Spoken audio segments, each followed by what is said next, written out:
Hey guys, welcome to my channel.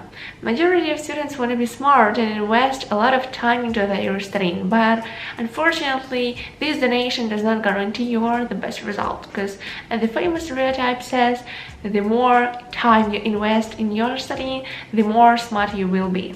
But it's kind of bullshit, and I'm gonna undermine this stereotype because it all depends on how you actually use your time. And it's so important to distinguish among the smart studying and the hard studying. And today I'm gonna talk about the smart studying. So the first thing is Pomodoro Technique. You probably heard about this technique, but I'm gonna repeat a little.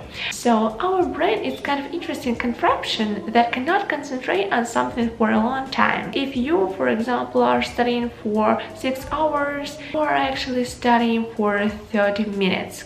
So the Pomodoro Technique is intended to divide your study session into some blocks and the breaks between these blocks. And these blocks could be different. They could be 30 minutes, 40 minutes, 50 minutes, or even an hour. And the breaks could be different. It all depends on you. These breaks help your brain to get this concentration back and actually prevent your brain from tiring, so on and so forth. So Pomodoro Technique is so important thing in studying. And the second thing I'm gonna talking about this is actually the moments when you feel so hard to get into the studying, and most often it happens when you're studying in the places like kitchen, bedroom, or living room, because these places are not intended for studying.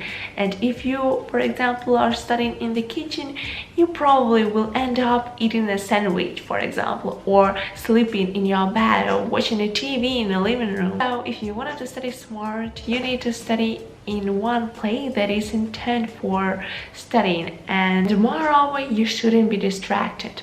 And if you wanted to gain a good habit to not be distracted, you may try the method with the lamp. Just switch on your lamp before your studying session, and you should study while the lamp is working, and then you should switch on the lamp when you actually end your study session. And it actually helps you to get used to concentrate while you are studying. In the long run, it helps you to study smarter. The third thing that I'm gonna talking about, there are differences between the facts and the concepts. So what is the fact? Fact, this is some kind of conclusion. This is a total information. For example, 1 week contains 7 days. This is kind of fact. But what is a concept?